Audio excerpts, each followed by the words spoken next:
So, welcome once again, and let's resume our study of the book Compassionate Objectivity. We are actually on page 41 now, where there is this heading Constancy of Aim and Effort and Non-Laziness. Correct? आप सब वही हैं? You have this book with you? So, gentle reminder, all these teachings are direct words of Master Chokoksui. That's why they're important. That's why they have a lot of power. Our job is to try, they are slightly condensed or dense. So, our job is to unpack the teachings and try to understand them at different levels, which is what we are trying to do here. And this book is particularly important because this is on the topic of character development, which has been given great importance by Master Chopa. Yeah. So we are on constancy of aim and effort and non-laziness. So just a little bit about this virtue. This virtue actually is, you know, so far we talked about loving kindness, generosity, and accurate perception. They were, of course, things to incorporate, but this virtue helps us implement the other virtues in our life. It's like it's what uh, this is the virtue that will actually change our lives. So, in a sense, you can say that this is mastery of this virtue is perhaps the most important. Why? Because once we master this virtue, we are able to, it helps us, it helps us in mastering all the other virtues. You know? Because this is to do with implementation. Okay? The will aspect, the Shiva aspect, is what this virtue is related to. If you recall, the first two virtues, loving kindness, non injuriousness, and generosity, non stealing, they were more related to the heart aspect, the love aspect, the Vishnu aspect. Then the third one was accurate perception, correct expression, or honesty and non lying. That was more related to the light aspect, yeah, the Brahma aspect. And now this one, now we are getting down to the Shiva aspect, the will aspect, the power aspect. So this, I think, for most of us at the stage of life we are in, this is perhaps also a very important virtue. And although it is not mentioned here, but the base virtue, at a more implementable level, is industriousness and non-laziness. This virtue in sometimes is also called industriousness and non-laziness. And when we talk about industriousness and non-laziness, physical, emotional, mental, and of course spiritual. So the job is laid out in front of us in charo levels, where at all these four levels we have to practice industriousness. We have to be hardworking, like that. So there's a small line here. A sharp mind is not enough. You must produce results. So I think the reference is sharp mind is reference to the previous virtue. You remember that was all about sharpening the mind, how to make the mind sharp. Now here we are being reminded that this is not enough. That is not the end goal. Whether we are talking about life, whether we are talking about spiritual path, the mind remains an instrument. You remember soul affirmation? The mind is an instrument of the soul. So, in the journey of the soul, a sharp mind is helpful. It's a good instrument, but that is not enough. Master says you must produce results. Now, this is again a theme that Master Choa keeps stressing, that spiritual people have bigger chakras. We do our spiritual practices, our chakras are supposed to get bigger. So he says you must do more. You must do more service. You must do more good. You must produce results. And somewhere I think Master also says spiritual people are not supposed to be anemic. Anemic, anemic? So not anemic, but you have to be strong and you have to work harder than normal people. Right? Shall we go on? Let's go to page 43. Constancy of aim and effort is the quality needed for greatness. Let's read the next one also. If If a person masters the virtue of constancy of aim and effort, that person is destined to be successful. When I first came into pranic healing, this was almost 20 years ago. Uh, so wherever it said pranic healing, there used to be a line below that which said manifest your greatness. In those days, pranic healing had this subtext of manifest your greatness. And I hope you have seen how pranic healing and really erratic yoga helps in that. So this virtue, your constancy of aim and effort, this is, in other words, it is also called one pointedness of aim and effort. This is the virtue required to manifest your grace. The other virtues were building up your abilities. But now to actually bring it into your life, this virtue becomes really very important. This talking about one pointedness, because constancy and one pointedness, same thing, these two different words. One is reminded of the story of Arjun in Mahabharata, where, there are these a group of pupils, and the Guruji says, okay, shoot the bird sitting on the tree. And Arjun is the only one who's successful. So other people say, we saw the Guru asks, what did you see? So the other people say, we saw the birds, we saw the bird, we saw the trees. Arjun says, I only saw the eye of the bird. He's very focused, he's very one pointed. He sees, shuts out everything else. And this is why this is related to the will. It requires the will to shut everything else out. And as we will go on, you will see that Master will keep stressing this point that in life also, if you want to be successful, if you want to, be effective, if you want, for example, prosperity, it depends, whatever your aim is, you have to shut everything else out. Yeah. So when we say one pointedness of aim and effort, so aim refers to your goal, your purpose. So we are reminded that having too many goals, I want to do this also, and this also, and this also, and this also, is not a great idea. And effort, again, all efforts, your energies must be directed to that singular goal. Do you understand the power of focus?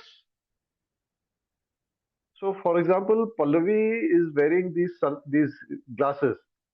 Now, you take a piece of paper and you put it out in the sun. You put it out for days. What will happen? It will get maybe a little yellow. But you take Pallavi's glass and you focus the sun rays onto the paper. What will happen in a few seconds? The paper will, flames will come out. Why? Because you have focused the sunlight. The rays were all, going separate ways. But when you focus them, the power increased. And that is the big lesson in, I think, this virtue that Master is trying to tell us. If you want to be successful, you need to focus. You need to be one pointed. And what is the problem? Why is it not easy to be one pointed? Too many distractions, too many goals. We want to do this also, we want to do this also, we want to achieve this also. And you sit down and you say, okay, I will now do study of this book, but the phone rings and then there is an interesting message on WhatsApp and there is this and that. You see,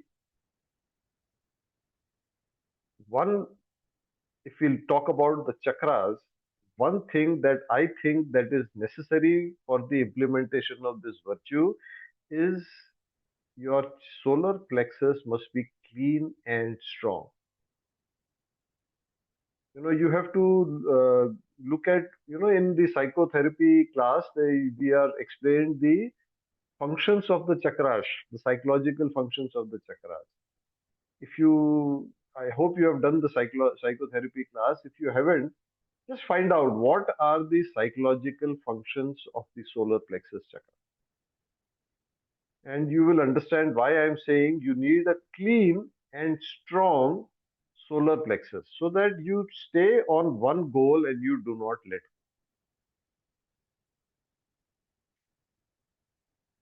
You see, the problem, let's talk about a little bit more about why it is difficult to stay one point.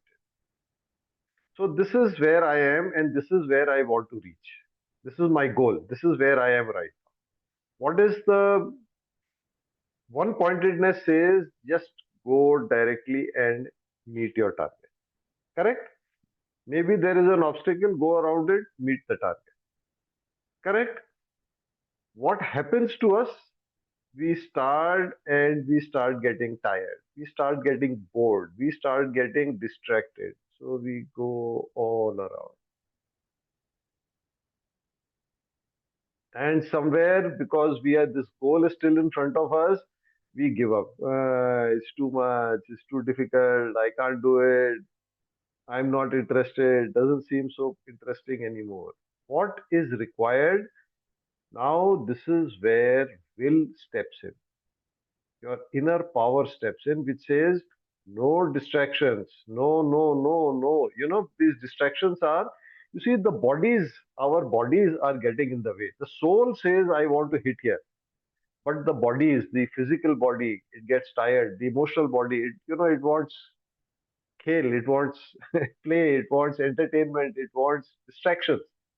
So they will get in the way. Your mental body not, gets tired very easily. So it gets these bodies actually interfere. Now that is why I think this virtue is very, very important. Let's study this together. And my request is try to, your friends, your family members, get them to at least read this part of the book or explain this part of the book and help them bring it into your life, into their lives. And you will see that all the super successful people, that are public figures that we talk about, whether political, whether people in business, whether people in social life, just super successful people, they are all having this common habit. They see a, they set a goal, they work without distraction towards them. Yeah. Sorry if I'm talking too much about this, but there is no shortcut. This is required. This is necessary. Okay, let's move on. Constancy of aim and effort is a manifestation of the will. That's what I've been trying to say. Without the development of the heart, it will manifest as ruthlessness. What is ruthlessness? Where you have no consideration for other people, no love, no compassion, no sympathy. You are ruthless. You have no compassion, no sympathy. You say it's just 100% will. I have to achieve. I have to achieve, regardless of the cost, regardless of the consequence. So master is saying, well, maybe not the right idea. Let's read on. Both saints and ruthless people are embodiments. Embodiments means they have embodied, they are living the virtue of constancy of aim and effort and non laziness. The difference is that a saint has a greater development of the heart. But a good heart alone is not enough. You must overcome your inner inertia. You must have willpower.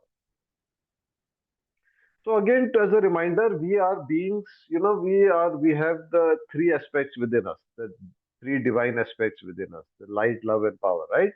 So the first, we talked about it, the first two virtues were so now here what Master is telling us is that just will must be, there must also be, love. And although he's not saying it, but obviously there must be light, because if there is no intelligence, you will choose the wrong goal, you will choose the wrong things, and a lot of times it happens in life.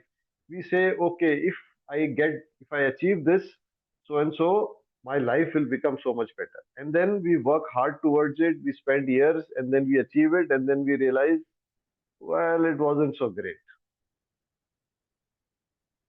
So this is something that Master is telling us, that the, will comes after the development of the love and light aspect. And where he's talking about saints, history tells us, if have you heard of Vishwamitra ji and King Ashok, or even in the Christian tradition, Saint Paul, Saint Francis, they were people who were either rulers or warriors or people of strong will, ruthless people. And then what happens is, so with them, power was available in abundance. They just needed the right activation of the heart. They needed to be set in the right direction. They were, the right purpose come into them, and they dedicated themselves to the service of humanity. And then, very important, only love or even only intelligence not good enough. Unless there is will, that love and that intelligence will not manifest. It will not really achieve anything. Will becomes essential. And the mention of inertia, in the Indian system, we have the term tamas. Have you heard? Sattva, rajas, and tamas. So tamas refers to inertia. Again, we are reminded of the bodies. It's the bodies which have tamas or inertia.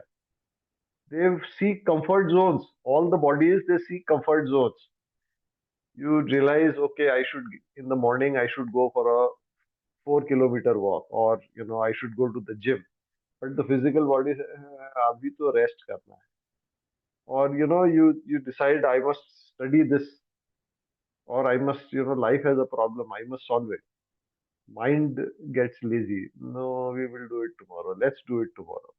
So today, let's go and watch a movie. Today, nice movie on Netflix. Let's go and see that. So these are comfort zones of the bodies. It is will which pushes you or pushes the bodies out of the comfort zone. And unless you do that, results are not possible. Success in life will be difficult. Okay, let's move on. Another term for constancy of aim and effort is industriousness. Make a schedule. A schedule is a manifestation of emotional commitment. Setting a schedule is a commitment of physical effort. Now, again, Master is making this whole, I think, practical. How to will को अपनी life में कैसे incorporate करें? How do we, actually get to doing this? So he's giving us a very, you see, one of the great things about Master Choa is he's a technical guru. He gives techniques for everything. He doesn't just say, no, life mein will hona chahiye, yeah, you have to be one pointed. He says, how do you do that? For example, I remember the first time I went to his session, he talked about detachment, how to detach. And then he said, I have already taught you. And it was so simple. The technique is already there. Now it's a question of putting it in our life. So here again, he's saying the way to become willful is to make a schedule and commit to it. Let's read the next one also. Once you have a schedule, maintain the schedule. So that's very important. It's not enough to just make the schedule. You have to commit to it. And commitment means mental commitment, emotional commitment, physical commitment. Do not let anything stop you. Follow the target non-stop. So making a schedule, how is that involved? Once you schedule your activities, it becomes easier to commit.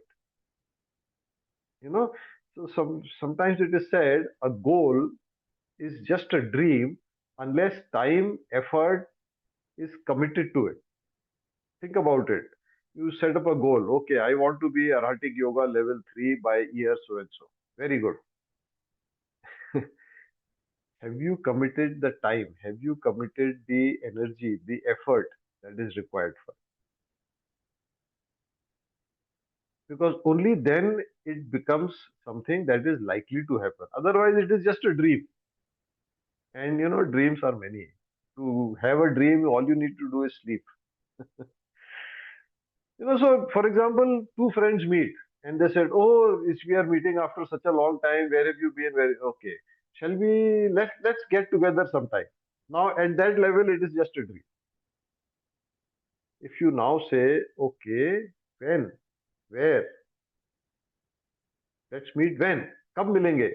and where, kahan milenge, then it becomes a plan, then it becomes a schedule. Yeah. And in the previous page, Master talked about industriousness. Industriousness means hardworking. In Hindi, the word I think of is udyamita, udyamita. So non-laziness, non-stop efforts, and same thing as constancy. When you say non-stop efforts, you are talking about constancy in efforts. But single goal, single target, single purpose is very, very, very. See, you remember this example I gave. You are here, you want to reach this. If you just spend your energy going all over, you are not really getting closer to the target. So, a lot of industry is there. You see, point I'm trying to make is industriousness, yes, but single pointed industry. Your effort should be taking you to that one goal, that single goal. And if you are familiar with the teachings of Karma Yoga, as maybe in the Bhagavad Gita, what can help? Now, this is my personal tip. Master is not saying this. What will help or what can help is you focus on the efforts and not on the results. Think about it. One way of setting a goal is that you say, I want to be Arhatic Yoga level 3 by year so and so. This is 2024. Let's say by 2026 or 20, whatever you want to say, I want to be Arhatic Yoga level 3. Very good. Another way of looking at it is you say that I will do my Arhatic practice, all 5 pillars, every day. That is my first priority. For pillar 1, this is my schedule. For pillar 2, this is my schedule. For pillar 3, this is my schedule. Or pillar 1, 2, and 3, this is my schedule. Pillar 4, this is my schedule. Pillar 5, this is my schedule. Focus on the karma, focus on the efforts, focus on the industry. Schedule that. The goal, of course, is there. It will, that is what is motivating. That is what is guiding. But set your day-to-day goals in terms of what you are going to do. Is it making sense? Can you understand what I'm saying? Instead of, when people write Kriya Shakti, have you done Kriya Shakti? Some of you. So we people think of the goal, which is nice, but break the goal down into what you need to do and focus on the actions.